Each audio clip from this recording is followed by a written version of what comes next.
જય શ્રી કૃષ્ણ મિત્રો, આજે હું આ અજમો છે બહારથી લાવી છું. 320 રૂપિયા કિલોનો અજમો છે. તો આ પેકિંગ છે. તો આને મારે 1 વર્ષ માટે સ્ટોર કરવો છે. તો હવે પહેલાં હું પેકિંગ ખોલી તાસમાં નાખી અને આકરા તાપમાં 2 કલાક મેં એને તપવી દીધો છે અને પછી ઠંડુ પડે પછી એને હવે હું આ એક બોટલ પ્લાસ્ટિકની બોટલમાં એને ભરું છું. જો આપણે એને આ 12 મહિનાના મસાલા ભરવા હોય તો એને આવી રીતે તપાવી અને ભરશો તો એમાં જીવાત કે કશું નહીં પડે અને 12 મહિના આવું જ રહેશે. એમાં વચ્ચે વચ્ચે આ મીઠાની ગાંગડીઓ મૂકવાની છે. જો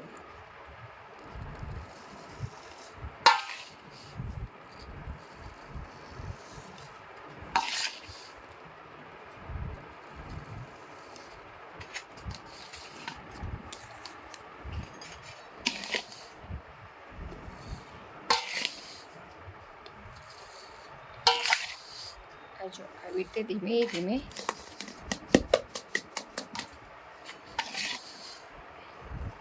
આવી રીતે ડબ્બામાં ભરતું જવાનું છે.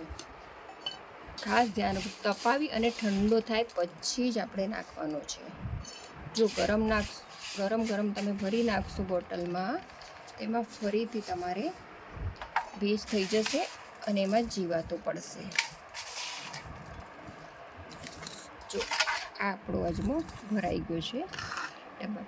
હવે ઉપરથી આપણે આ મીઠાના ગાંગડા મૂકીશું અને આવી રીતે સ્ટોર કરવાનો છે 1 વર્ષ સુધી.